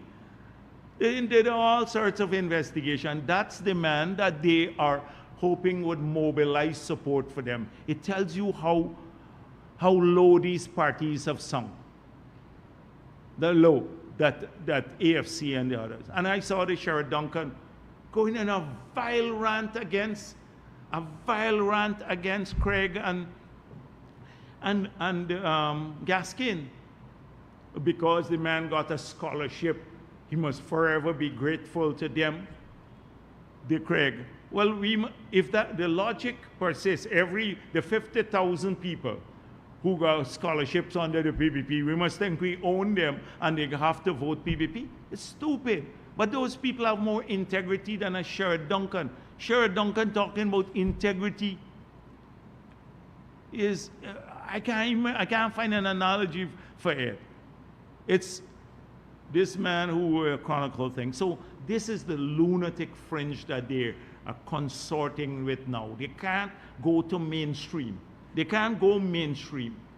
So they have these people, and they hope that the smattering of people that they have who are PPP haters will somehow latch on to them and they may get a couple more viewership.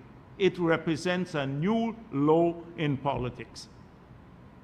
New low in politics. And it tells you about this moribund, dying campaign from the AFC and PNC. When you have to make these your poster boys, for these lunatics poster boys for your message, then you're in a bad shape. you're in a really bad shape. And they are in a bad shape. They know this too. They'll lose the elections. So, on the Calvin Brutus matter, I don't want to say much more. You've seen the charges. We will respond in the affidavit, as I said last week. We'll respond in the affidavit that he has to the charges that he has made in his pleadings before the court. And he will have a chance, like every other Guyanese, including the ones that he put charged as a policeman. He would have a right in court to defend and present all the counter evidence that he has in an impartial process to exonerate himself if he is innocent. He'd be treated fairly in court, the same way he treated people to when he was there. So I don't need to say much more about him. The citizens of this country,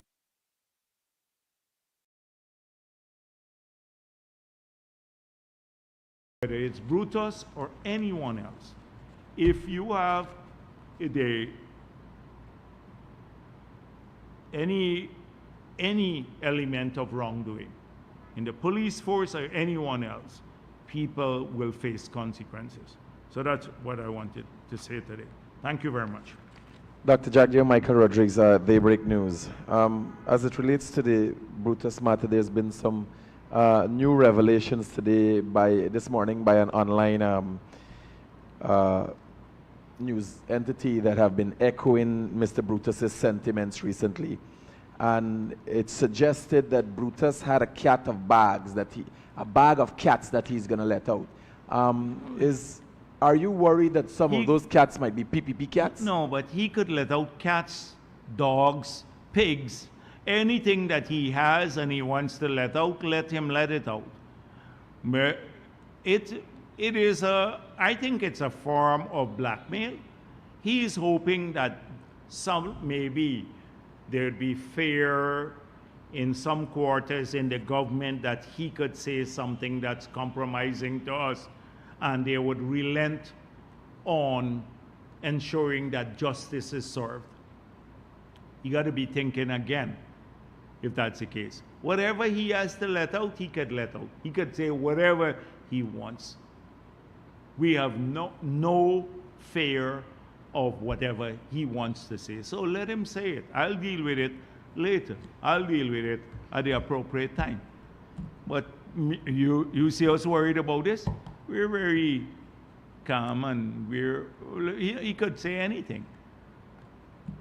Dr. Jagdeo, secondly, 4 years on after the March the 2nd election that took 5 months to get the results, charges have been laid against a number of individuals. It seems the next election is going to come, and citizens are worried that these same people exist and no justice has been served in fairness and in light of democracy.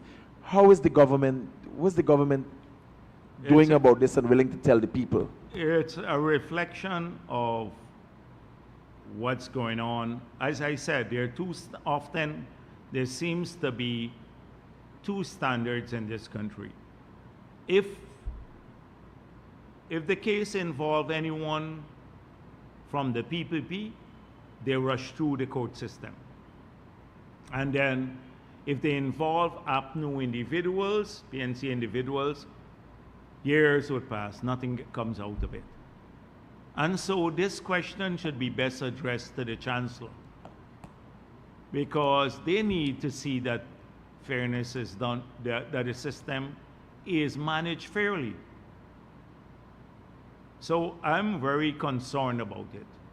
But we don't control the judiciary, and therefore we have to live with it. And by the way, I saw former President Trump called a man, John Kelly, low-life. I think it was yesterday. Now, this is a white man calling another white man low-life. Remember when I said Cathy Hughes was a low-life? And I said why? Because of her distortion of my track record as president. in relation to the Venezuelan matter and her own track record in her ministry corruptly awarding contracts to herself. I said, why? I called her a lowlife. They said it was a racist attack, that calling someone a lowlife means you're calling them Afro and stuff like that. But I was interested to see Trump. It was interesting to see President Trump call another white man a lowlife. So you can have lowlives in any race and any religion. If you're a lowlife, you're a lowlife. Vice President, good afternoon. I have a question in relations going back to the cash grant distribution. Mm-hmm. It's a question that's been asked by many persons, especially those in the diaspora. The question is, can there be proxies being done to uplift the cash grants? No proxies. No proxies. We're not tolerating proxies. Okay, thanks. The next thing, a man goes around Brooklyn or Queens, and they then get 1,000 proxies. Everybody sign up. We're not dealing with that. If you come here and you have your passport and you demonstrate your Guyanese, you're eligible. You don't get proxies overseas and all of that. No proxies. Good afternoon, Dr. Jagdeo. Yeah, good afternoon. William Skytree News. A while back when you spoke about the 7th project that Exxon was supposed to have hammerhead, you said that there's an assumption that there would be a 7th project, as you seemed a bit iffy about granting Exxon another permit. Recently, we saw that the government has advertised for a consultant to review the same project. Do you have a change of heart, and can we expect any fiscal improvements in the project if government approves? So the original position stands. When I saw that ad, it was brought to my attention. I called the minister and said, discontinue it. Because until we have a full submission from Exxon, we are not going to start the review process. And I expect them to make a full submission sometime next year. So why are we hiring a company now to start reviewing pieces of information that they're giving to us? And so I said to him, discontinue it. So there will be no consultant hired to review the project until all of we have the entire submission. Secondly, Suriname's Oil Boys has revealed that areas for gas partnership with Guyana have been identified. But previously, we would have asked if the gas monetization talks between the two countries would have commenced, and you said no. Can you shed some light on this? What did they say? I didn't see that. What did they say? Recently, you would have told yeah, but what did Suriname say? I don't know. They're saying that they would have revealed actually that areas for gas partnership between Guyana and them have been identified. Yeah. But when we asked you about the talks, you said the talks haven't commenced as yet. So can you shed some light on this? No, this is a discussion I had that I reported on with Todd, myself, and Vikram Bharrat, and some of the technical officers of the ministry, with Minister Ramdin and some of his people. So they shared a lot of information with us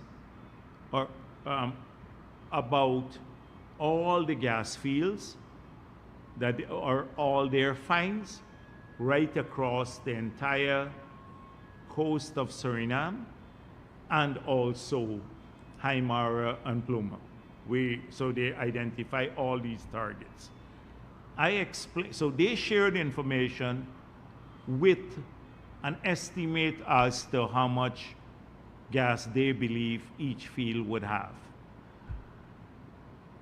We explained to them the process through which we are now engaged in, which is the tripartite discussion between Fulcrum, the government of Ghana, and Exxon. We indicated that there may be a possibility as part of this to collaborate, or maybe in the future, should this not succeed, that we may be able to do a project involving just Haimara and Pluma with the Suriname fields. But that's all that was discussed. So they did share information with us, but we outlined where we are at this stage. We did not commit to any specific project moving forward, and we said they would keep engaged. The minister was supposed to set up a mechanism through which they would have continuous engagement. But we want them ultimately as a partner if they have gas there, and we build the infrastructure on our side. There and they don't, then the gas fields could be stranded, their gas could be stranded, but they may be able to connect to our processing facilities and supply their gas, which will monetize their gas for them. So we want to keep them in the loop, but at this stage, no specific project has been discussed with Suriname. Good afternoon, Renee Sandwich with Kaiser News. Exxon must relinquish 20% of the Stabroek block this month. Is this on track to happen? Yes, the ministry wrote them about the amount, and as soon as it's done, the ministry would issue a release. So there's a specific amount of land, because there's a formula that how it's applied. So if you look at the PSA, you would see the formula. So the ministry has applied the formula. They have a small difference in the number, or a difference in the number, I should say. We believe they should relinquish an X amount, and then we'd have someone study again whether they have to relinquish additional amount based on compliance with that formula. But they have to meet the relinquishment deadline, which is now. Dr. Jagdeo, good day. Cordell Jones from Livewire News. You spoke a bit about David Patterson's comments in relation to how persons would spend their cash grant. Could you address some of the concerns about the appropriate use of the cash grant? Yeah. So it's a very condescending thing, you know. You can express a hope, but for him to say this to a mainly Afro-Guyanese kind of audience, I think it's a condescending sort of thing.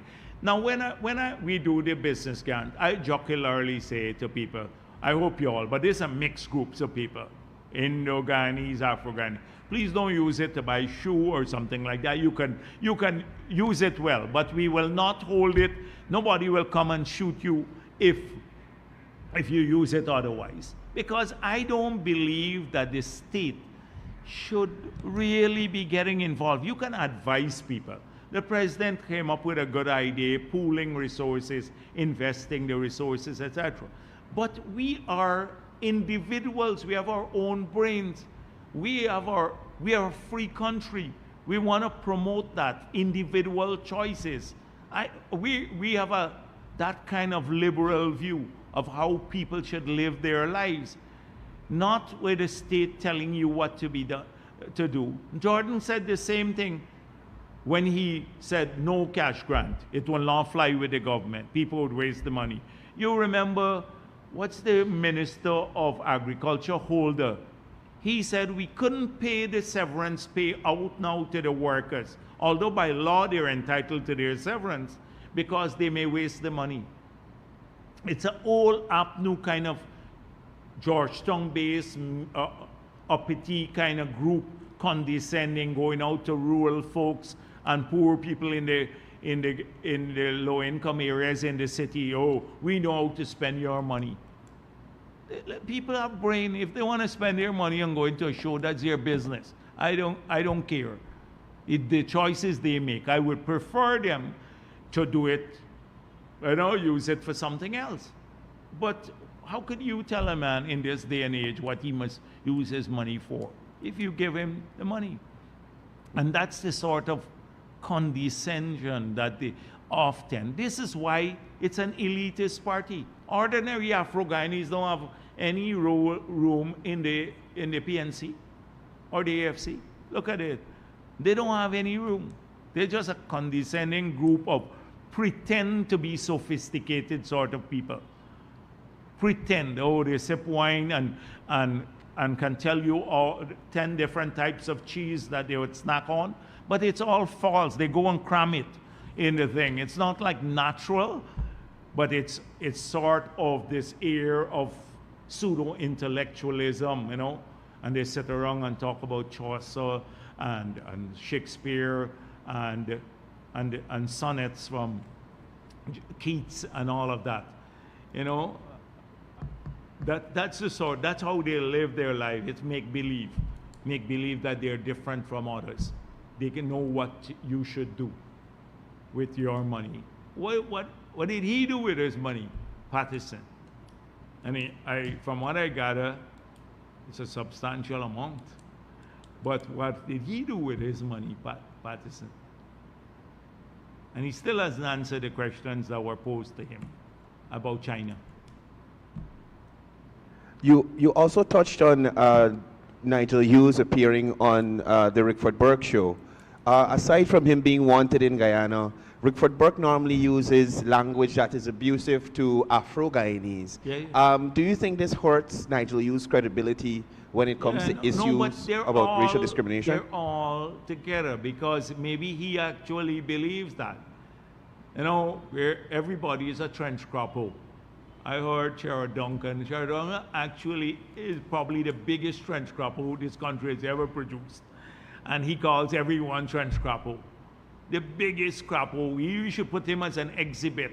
And maybe, I don't want to say zoo because now I'm in charge of that project. But an exhibit in the AFC headquarters. Put it in there because that's the zoo itself. So he calling people trench croppers and all of these. So nobody should bother with these people. They're just a dying breed. They don't want people to do well. And they hate Afro-Guyanese more than anything else. You know, they just, because they don't want them to succeed. Yes, please.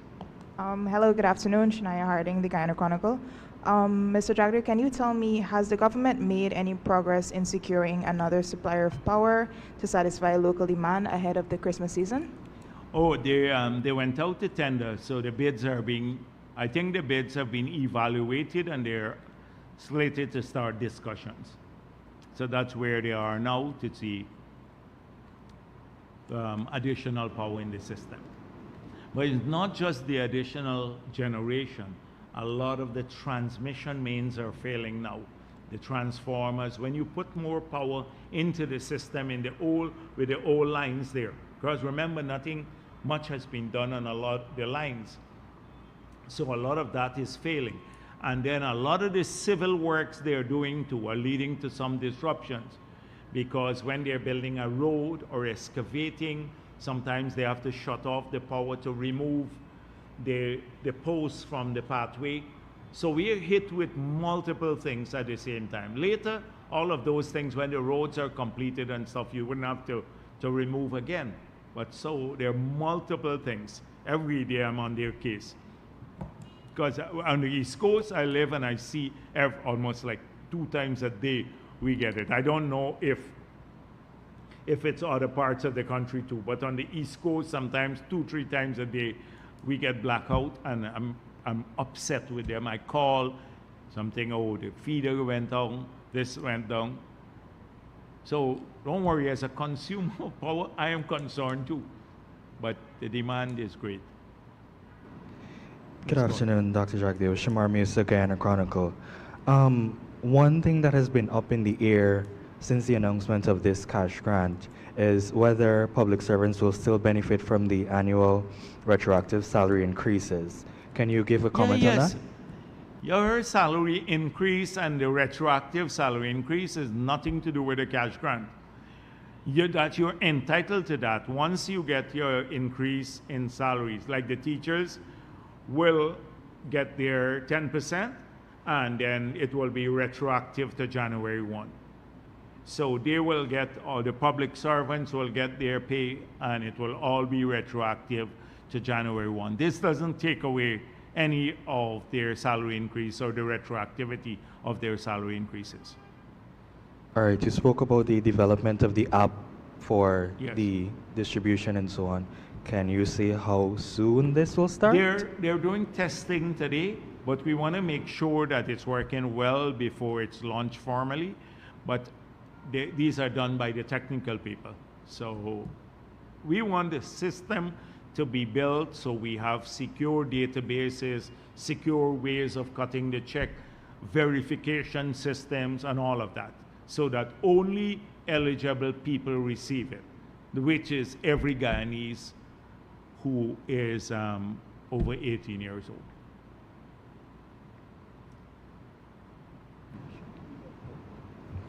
Good afternoon, Niran Cyrus, the Department of Public Information. Now, Dr. Jagdeo, last night, it was reported in the media that members of the SWAT team were deployed to Mr. Brutus's house. Could you possibly say why the SWAT team would have been used? I don't know. We don't direct how the police investigate anyone who is charged or arrest anyone who is charged. So I don't know. I saw that in the news. The SWAT team went to his place to arrest him after the DPP said that the charges should be instituted against him. But I suspect that that's how they treat every person who who is facing charges now. They'd have to arrest them and then take them before the courts. So, but I don't know. I don't deploy the SWAT team, and I read in the newspapers that it's not newspaper, online, that the SWAT team had been deployed. Good afternoon, Dr. Jagdeo. Luan Williams. You touched on the $100,000 cash grant that will cost the Treasury some $60 billion. It would be over 60 billion. Over yes. 60, okay. My question is the $7 billion budgetary allocation for the cost of living measures included in that, or will that be? Because we were looking at it that now if you go, because some of it may not be in the form of a grant, it may be help to an industry to reduce the cost of living. So we're examining that too. Maybe a part of it would be used for additional help and part towards the cash grant. We haven't made a formal decision on that as yet. That means consultations haven't started. Yes, no, on that. but no. We have gone through now that we have this initiative. It would be an internal decision that we'd have to make. Yes, of course. Josiah Williams, NCN News. You said last week that students who don't have a loan agreement with the student agency will be eligible. Which agencies should they contact for this, or will a special unit be set up to deal with this? Which agencies should they contact? It's the Ministry of Finance. We told the Minister of Finance is out of the country now. We told them they have to oversee this. We don't want the University of Guyana to oversee this. Too many people are complaining that when they go up there, that they're getting a hard time and a push around. And then they would kill a good initiative or frustrate it. The Ministry of Finance has to administer this, set up a separate unit so people can come in there, get it done quickly, get their agreement written off, and then leave the place. And I'll make sure that I follow up again with them. They have to do this urgently, because from what I hear, too many people call me and they go up to UG and then they get this massive run around. And then they undermine the government of Guyana initiative. That's not gonna happen. Okay? So I'm gonna press the Ministry of Finance to set up this parallel mechanism, or not parallel, the mechanism for ensuring that this gets done properly. You just mentioned, sorry, you just mentioned that the government will not review pieces of information in relation to Exxon's 7th project. But recently, Exxon's vice president said that they are hoping to get approval for the 7th project by mid-2025. My question is, do you think that these projects are being submitted for approval and in some cases approved too fast, given that Guyana is just 5 years into the oil industry? No, so I can't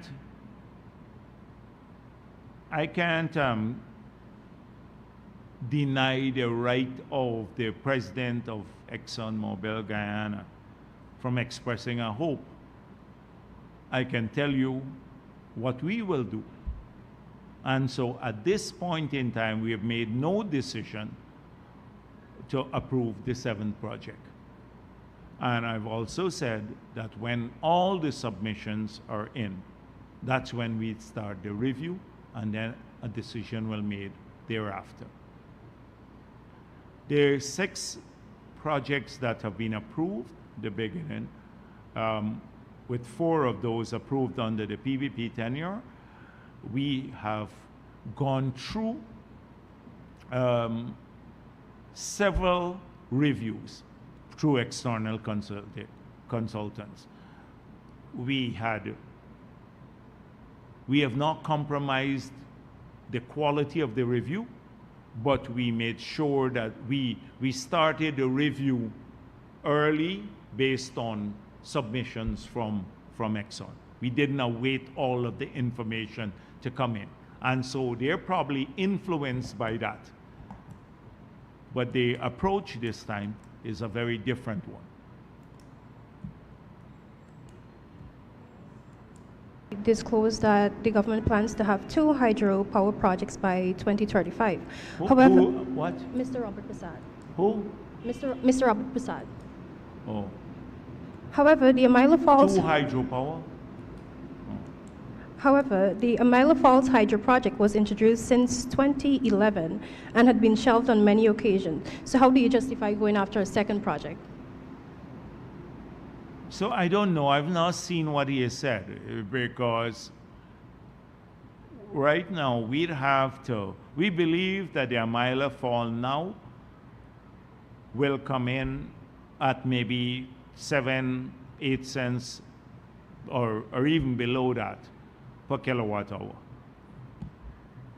Patterson lied earlier this year in Parliament when he said the Amila project was coming in at 30 cents per kilowatt hour, US cents. It was a blatant lie, and I still need to get, I need to be reminded, someone needs to remind me, my staff, to get the record in the Hansard and get somebody to raise this in the Parliament that he misled the Parliament.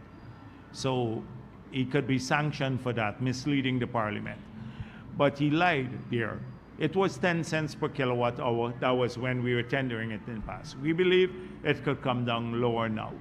We went out to tender. There are 4 companies that express interest. It's been a long time now, over a year, because we focus on the gas to energy project. We believe we can revisit the Amila, and it will be a feasible project and bring in power at a price that is very competitive. Remember, if it comes in around 7, 8 cents per kilowatt hour, even with us cutting electricity prices from 22 cents to 11 cents per kilowatt hour, we can still sell that and make money.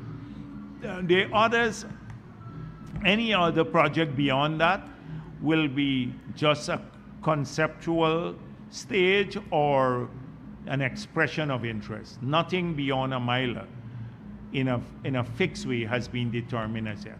Beyond Amila. So I don't know, I think Robert Prasad may have been speaking about people expressing interest. I know the Brazilians have expressed some interest a long time ago in doing a bigger project for supplying northern Brazil, but those have been old projects on the books for a long time. But the only one that we have great certainty on now that we'll move forward to, but through, again, a competitive process, is Amila. Yeah, anyhow, if that's it, thank you very much.